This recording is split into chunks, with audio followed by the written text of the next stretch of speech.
we now have Dr.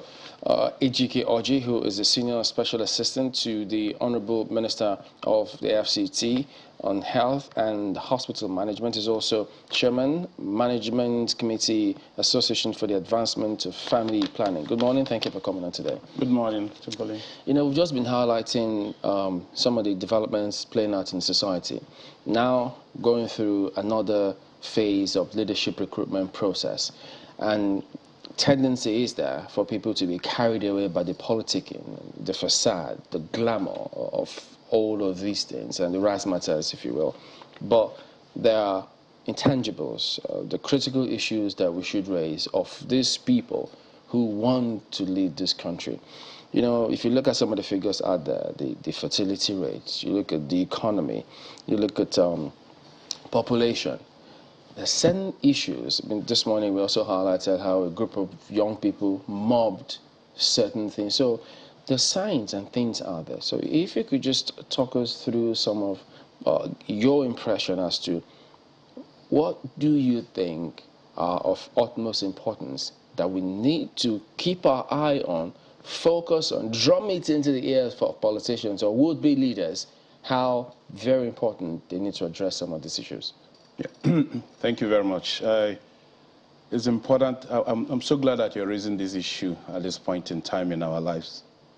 For almost 15 years, some of us have been shouting and telling everybody that we are going into a demographic crisis. And what do I mean by that? Any country that you have a youthful bulge, and there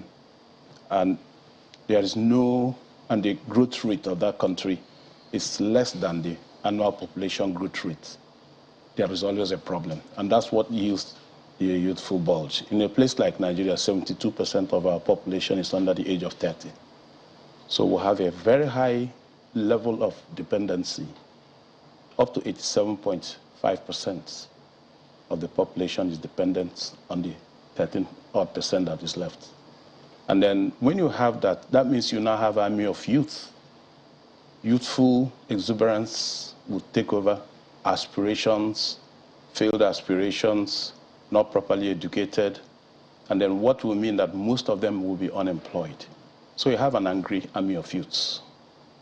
The next thing that you'll see, some of those youths will like to seek ways of ameliorating the conditions they found themselves.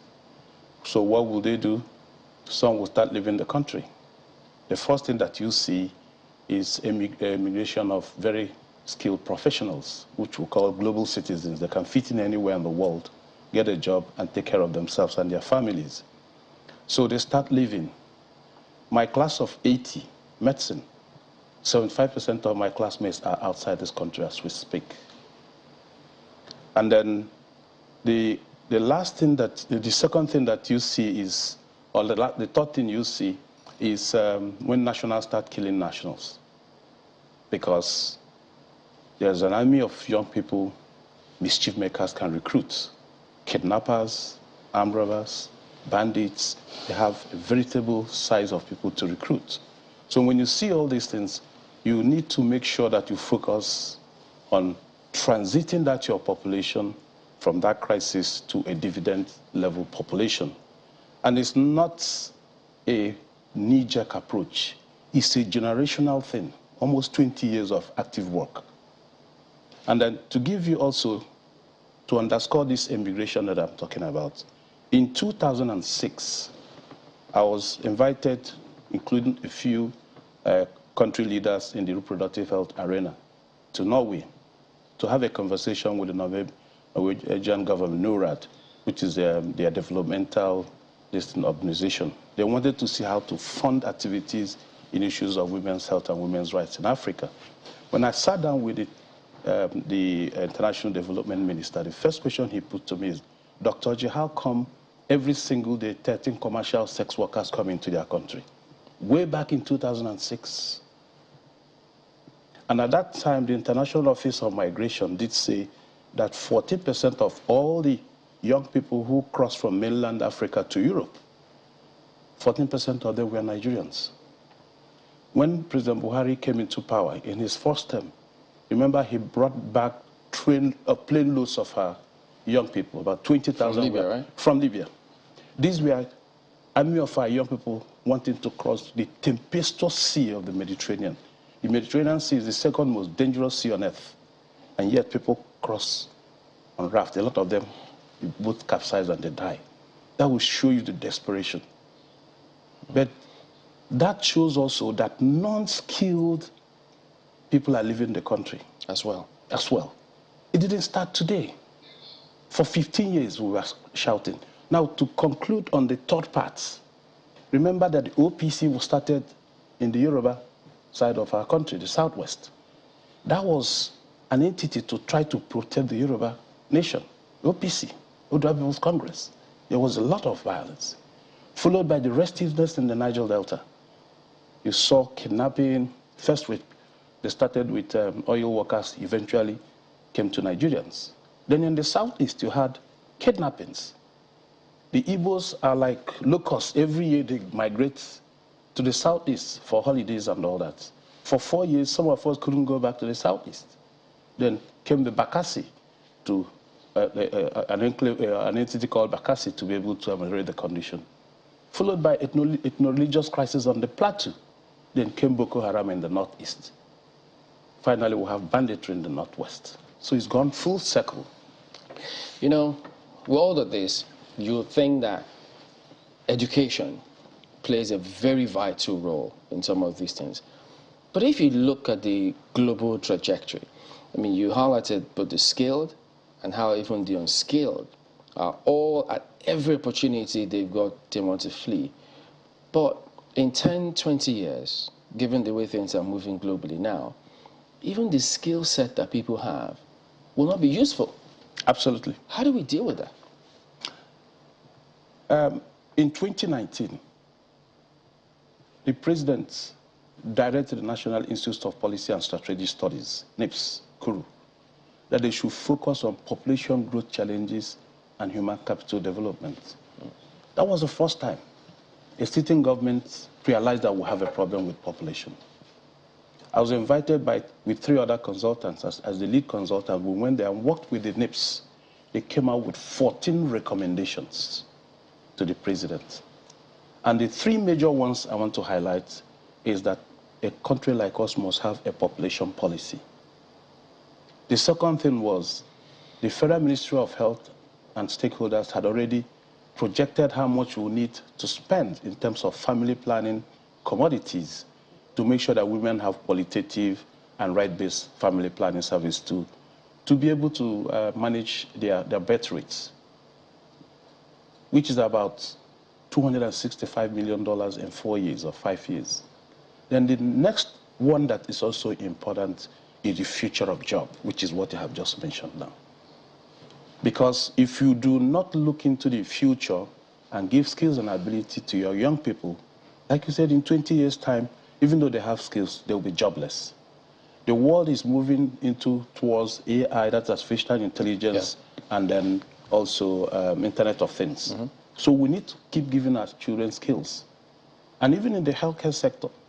Even though at this point in time, many of them are on strike. They're on strike. And then the way some of these countries outside our sphere, the way they are trying to manage it, they introduce STEM. STEM is a process of starting from kindergarten to teach young people how to code. There's snippets of it in Nigeria, but those are the kinds of things we should start investing. When we were young, the schools were there, but they were trade schools. Not everybody really wants to go to the university. Some people are so adept and good at using their hands, so they would prefer to go to a trade school. And then, like I said, if we take 5 deliberate steps. Number 1, we must bring down our fertility rates. The world fertility rate is about 2.5 right now. We are at 5.3. Our growth rate every year is 3.2%. All right? So if we bring down our fertility rate, the next logical thing is to improve our healthcare. So there will be affordable, accessible, and appropriate healthcare to all. Because that will stop the drive. If a woman wants to have children, she thinks of how many will survive our infant mortality is very high. So she would rather have 10. If she loses 7, she still has 3. So, but now, modern methods have made it possible that some of those children are now surviving. You see the point? So the populations start increasing. Then the third one is making sure that we have the appropriate, relevant, and accessible education, like I just mentioned. What it means, the burgeoning youth population is properly trained. When they are trained, they'll have capacities to even employ themselves and also be employable. Then the next logical thing is ease of doing business, so that all those people will be able to attract even foreign direct investment because the labor is here, and that will increase the income per capita. And finally, which is overarching, Nigeria must be made to be a country of equity, fairness, transparency, accountability, and civility. How is this message about reducing fertility rates being received? Because you talked about us being one of the areas where fertility rates is pretty high. I'm sure if you break it down, you'll be seeing a decrease in some areas and maybe increase in some areas on a state-by-state basis. The states that need to be getting the message, are you engaging with the state governments? Yes, what we have done over the years, the Association for the Advancement of Family Planning, in 2010, we came together as some international development partners, country leaders. We came together and said we cannot allow our population to be going like this. It's trouble. And then we formed the association. By 2011-12, we were able to convince the government to put money on the table for commodities. That was the first step. So Nigeria started putting $3 million on the table. Now it's about 4 million. Now the next step, because what is driving the population is also religious and cultural context. So we decided also every 2 years we have our family planning conversation, national. In fact, we're going to have one this year by December. Now, what we decided to do in the first 3 days of the conference, we focus on the 3 key drivers of our population: the youth, the women, and interfaith. So this is a mechanism that we use to reach directly to young people, because the children who will drive our population to 450 million by 2050 are already born. So the message must go to the young people. Don't keep producing the way we produce, otherwise you won't see the future you want to enjoy. So we talk to the youth. When you talk about young people, what age categories are you looking at? From 18 to about 25, max 30. So that's the young set of people that we talk to, because like I said, they are going to drive our population to what we can grapple with. Then we also talk to the women themselves that are also producing babies now. And then finally, the major driver is the faith-based drive and also cultural. So we have an interfaith forum which we engage, and through them we're also engaging them nationally. And at the Federal Ministry of Health, there is a department now that is handling interfaith groups. So we work closely with them to make sure the messaging. And then we have developed the Islamic perspectives in family planning, and also developed Christian perspectives in family planning. And then we use that to work with clerics. We have meetings all the time, and we have encouraged most of our members, because we have about 50 international organizations, local NGOs and CEOs working in the area of family planning within the sphere of AFP. So whichever organization you're trying to work with, make sure you also commit to working with the Interfaith Forum. So this way we are going to make sure we get information to the people. And the Federal Ministry of Health also developed a communication plan, which has made sure that we keep trying to create demands. So there will be demand generation to reduce our unmet needs. Well, thank you very much indeed for this. Dr. Ejike is the Chairman, Management Committee, Association for the Advancement of Family Planning. These are facts, figures. They are not subject to emotion or religion. Facts are facts. So it's up to us to determine how we deal with some of these things. Because if they say by the UN report, by 2050, Nigeria will be the 3rd most populous country in the world, overtaking the US. So with all the infrastructure they have, imagine if we... So, food for thought.